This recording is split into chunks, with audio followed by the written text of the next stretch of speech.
A la iglesia de Esmirna, palabras de nuestro Señor y Salvador Jesucristo a la iglesia. Apocalipsis 2, 8 al 11. Y escribe al ángel de la iglesia en Esmirna, el primero y el postrero, el que estuvo muerto y vivió, dice esto: Yo conozco tus obras y tu tribulación y tu pobreza, pero tú eres rico. Y la blasfemia de los que se dicen ser judíos y no lo son, sino sinagoga de Satanás. No temas en nada lo que vas a padecer. He aquí el diablo echará a algunos de vosotros en la cárcel, para que seáis probados, y tendréis tribulación por 10 días. Sé fiel hasta la muerte, y yo te daré la corona de vida. El que tiene oído oiga lo que el Espíritu dice a las iglesias. El que venciere no sufrirá daño de la segunda muerte. En el versículo 8 le dice el Señor Jesucristo a Juan el Amado, que fue quien escribió este libro de las revelaciones o libro de Apocalipsis, que escriba al ángel de la iglesia de Esmirna. Se refería al pastor. El Señor llamó ángeles a los pastores que dirigían las iglesias. Llama ángeles a quienes predican su palabra, y realmente es un privilegio que dé ese título a quienes pastorean su rebaño de ovejas en la fe. Dice en este versículo 8, el que estuvo muerto y vivió. Es Jesucristo, quien fue crucificado y al tercer día resucitó. En el versículo 9, el Señor le dice a este pastor o ángel de la iglesia en Esmirna, que conoce sus obras, su tribulación y su pobreza, y le dice: pero tú eres rico. Él conoce nuestras vidas muy bien, sabe de nuestras dificultades y problemas, sabe de la pobreza de muchos y sus tribulaciones, pero dice que en realidad somos ricos, y es porque si permanecemos fieles hasta el fin en sus palabras, tendremos la vida eterna. Y no solo eso, sino que Dios nos bendice y protege durante nuestra vida y no nos falta nada. Puedo dar testimonio de eso. Dios bendice a quienes le son fieles. Dijo David en el Salmo 37:25, joven fui y he envejecido, y no he visto justo desamparado, ni su descendencia que mendigue pan. En el mismo versículo 9, el Señor dice que conoce la blasfemia de los que dicen ser judíos y no lo son, sino sinagoga de Satanás. En aquella época había mucha gente hipócrita, y Jesús fue sincero y se los dijo en sus caras cuando tuvo la oportunidad. Los sacerdotes fariseos por eso lo odiaban, porque les decía la verdad de lo que eran en realidad, y también le tenían envidia. Los falsos sacerdotes no cumplían con la ley, mandaban a otros a que la cumplieran, pero ellos mismos no lo hacían, solo tenían religiosidad, mas no devoción ni espiritualidad, y solo buscaban tener una buena posición, mando y control, y no se interesaban en realidad por las personas ni sus necesidades, ni por enseñarles la verdad, cuando a Dios lo que más le importa es justamente eso, que amemos, respetemos y sirvamos a los demás, que exista misericordia y justicia. Hoy día hay entre nosotros gente que dice ser cristiana o creyente y en realidad no lo son, solo aparentan ante los demás, buscan lucro propio, aplausos y fama. Así que no enseñan el verdadero evangelio de paz, de amor, misericordia y justicia de nuestro Señor Jesucristo. Es importante recordar sus enseñanzas y aplicarlas en nuestra vida siempre. En Mateo 7, 21, 23 dice: no todo el que me dice Señor, Señor, entrará en el reino de los cielos, sino el que hace la voluntad de mi Padre que está en los cielos. Muchos me dirán en aquel día: Señor, Señor, ¿no profetizamos en tu nombre y en tu nombre echamos fuera demonios y en tu nombre hicimos muchos milagros? Y entonces les declararé: nunca os conocí, apartaos de mí, hacedores de maldad. Hay otra enseñanza de Jesús que cabe resaltar en esta ocasión, porque nos ayuda a comprender mejor lo que el Señor quiso decir en Apocalipsis 2:9, refiriéndose a la blasfemia de los que dicen ser judíos y no lo son. Y es cuando enseñó: por sus frutos los conoceréis. Los frutos de los sacerdotes fariseos no eran los mejores. No había ni amor, ni misericordia, ni justicia en ellos. Por eso Jesús les llamó hipócritas varias veces. En Mateo capítulo 23 encontramos todas las cosas que les dijo el Señor a los fariseos.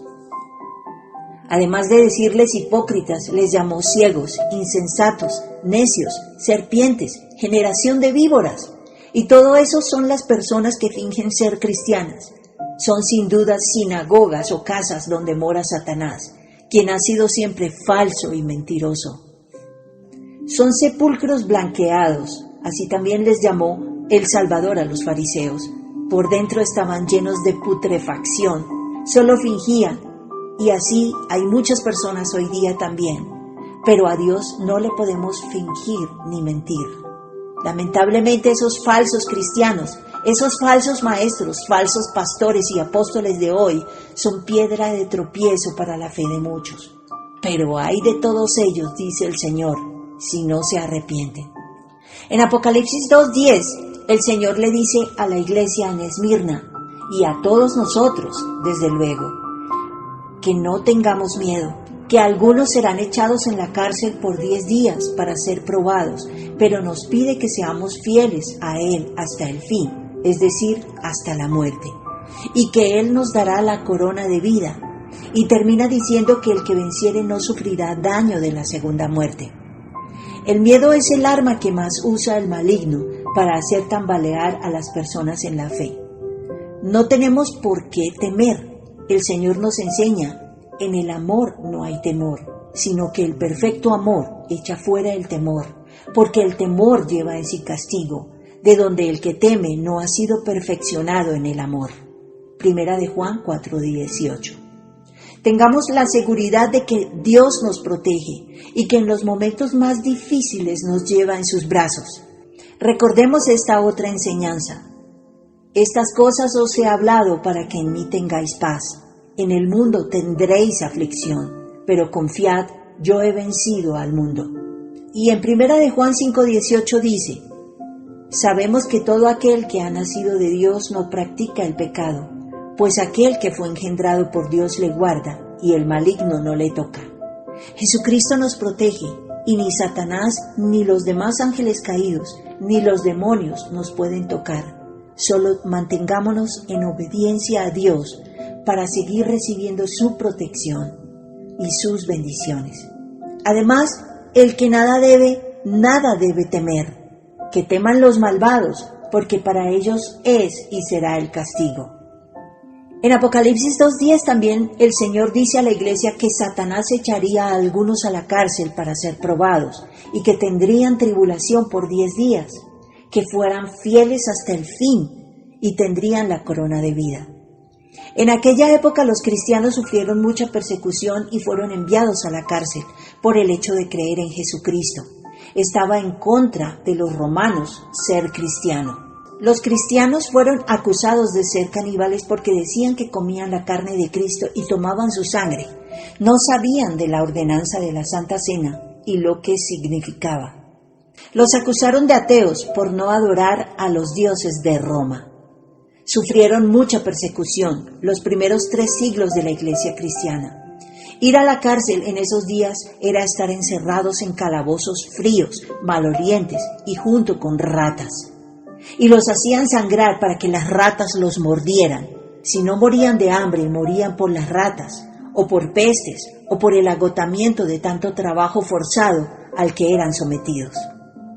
Hoy la cárcel, para los cristianos o creyentes que son tibios, son sus malas decisiones, sus vicios, su ignorancia de Dios, de sus mandamientos y de las profecías, porque nunca cogen la Biblia para leerla. Por eso son engañados por el diablo fácilmente, por sus siervos que él tiene acá en la tierra. Pero esa persecución de los primeros días de la iglesia no tardará en volver otra vez, pues las escrituras son repetitivas. En Eclesiastés 3:15 dice clarito, aquello que fue ya es, y lo que ha de ser fue ya, y Dios restaura lo que pasó. Y quizás algo de eso pase en este tiempo de principio de dolores en el que ya estamos. Pero lo más terrible va a ser en el tiempo de la tribulación, después de que la iglesia sea arrebatada al cielo. Los que queden aquí van a sufrir mucho. En ese tiempo, en esos 7 años de tribulación, habrá muchos que se arrepentirán y se convertirán a Jesucristo. porque creerán entonces. En esos años habrá predicación por parte de 144,000 y de los 2 testigos. Y esos santos de esos días serán los mártires de la tribulación. ¿Y por qué serán mártires?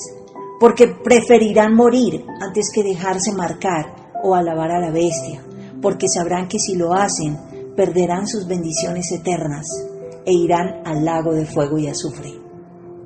En Apocalipsis 2:11, el Señor nos dice, el que venciere no sufrirá daño de la segunda muerte. Quiere decir que no estaremos separados de su presencia, que no iremos al lago de fuego y azufre. Debemos revestirnos de la armadura de Dios. Leamos acerca de la armadura de Dios en Efesios 6:10 al 18. Debemos ser valientes para enfrentar lo que sea que pueda pasar, sin que perdamos nuestra fe y confianza en Dios. Él es nuestro creador, es nuestro ayudador, el dador de vida, es nuestro proveedor y sanador. Creámosle a Él, no al hombre. Los que sufrirán la segunda muerte, es decir, que irán al lago de fuego y azufre, son aquellos quienes sus nombres no están escritos en el libro de la vida, porque no se quieren arrepentir de sus pecados y son malvados. Todo aquel que haga lo contrario a lo que Dios nos ha enseñado, será separado de su presencia por toda la eternidad. En Gálatas 5:19 al 26 se nos enseñan todas las obras de la carne, que si no logramos vencerlas o corregirlas en nosotros, harán que vayamos al lago de fuego y azufre. Dice, y manifiestas son las obras de la carne, que son adulterio, fornicación, inmundicia, lascivia, idolatría, hechicerías, enemistades, pleitos, celos, iras, contiendas, disensiones, herejías, envidias, homicidios, borracheras, orgías y cosas semejantes a estas, acerca de las cuales os amonesto, como ya os lo he dicho antes, que los que practican tales cosas no heredarán el reino de Dios. Mas el fruto del Espíritu es amor, gozo, paz, paciencia, benignidad, bondad, fe, mansedumbre, templanza. Contra tales cosas no hay ley. Pero los que son de Cristo han crucificado la carne con sus pasiones y deseos. Si vivimos por el Espíritu, andemos también por el Espíritu. No nos hagamos vanagloriosos, irritándonos unos a otros, envidiándonos unos a otros. Como resumen de esta carta que el Señor le pide a Juan que haga para la iglesia en Esmirna, tenemos que la verdadera riqueza nos la da el conocimiento de Jesucristo y el aplicar sus enseñanzas en nuestra vida, porque rico es aquel que tiene la vida eterna, y ésta se logra a través de la obediencia a los mandamientos de Dios y a través del amor, el respeto, la misericordia, el perdón, la justicia y el servicio a los demás. Seamos verdaderos y sinceros cristianos. No finjamos ser quienes no somos. A Dios no lo podemos engañar. No tengamos temor de nada. Si permanecemos firmes en sus palabras, tendremos sus bendiciones, tanto terrenales como eternas, y lograremos obtener la corona de vida. Nuestro Señor Jesucristo sacará a su remanente fiel de aquí, y quienes no participen del arrebatamiento, que serán los que no quisieron arrepentirse ni aceptaron a Jesucristo como el Hijo de Dios y como el Salvador de la humanidad, vivirán el tiempo de juicio y castigo que será de la tribulación de 7 años, profetizado en Daniel 7, 8, 9, en Apocalipsis desde el capítulo 6 hasta el 19 y en Isaías 24. Ese tiempo de juicio y castigo es el mismo gobierno anticristiano que preparan estos señores con su nuevo y satánico gobierno mundial. Pero no busques a Dios en religiones ni edificios. Eso no te salvará. Te salvará su gracia mediante la fe y el esforzarse por obedecer los mandamientos. Ten una relación personal con Dios. Si no encuentras una iglesia con sana doctrina a donde asistir, en donde enseñen de Jesucristo y su Evangelio, de la profecía del arrebatamiento que está por ocurrir, de las profecías pre-arrebatamiento que ya todas se han cumplido, y que además estén bien despiertos acerca de quiénes son en realidad los que controlan el mundo y le están preparando el camino al anticristo. Entonces puedes congregarte con tu familia y con tus amigos en sus casas o en la tuya. Tú solo puedes congregarte también con Dios en oración y puedes orar no solo verbalmente en tu casa, sino donde estés en tu mente. Esa es la bendición que tenemos, que aún en nuestra mente podemos hablar con Dios. ¿Y por qué tú solo puedes congregarte con Dios? Porque en realidad no estás solo. Porque una vez que nosotros nos arrepentimos de nuestros pecados y aceptamos a Jesucristo como nuestro Salvador y Redentor, recibimos el Espíritu de Dios, ya Él mora en nosotros, así que ya no estamos solos, siempre estamos con Él. Entonces, además de estudiar la Biblia por tu cuenta y de hacer tu parte, también puedes leer y escuchar por internet a hermanos y hermanas que tengan una sana doctrina, que prediquen acerca de todas estas cosas de las que te he hablado en este video, por ejemplo. ¿Y cómo lograrás la santidad? Pon a Dios en primer lugar y verás milagros en tu vida. Yo los he visto en la mía y he visto hasta ángeles también. Pero en síntesis, debemos arrepentirnos de nuestros pecados. Debemos pedir perdón y perdonar. Debemos orar constantemente, ayunar más seguido. Debemos obedecer los mandamientos y amar, respetar y servir a nuestro prójimo. Y digo estas cosas en el nombre de Jesucristo. Amén.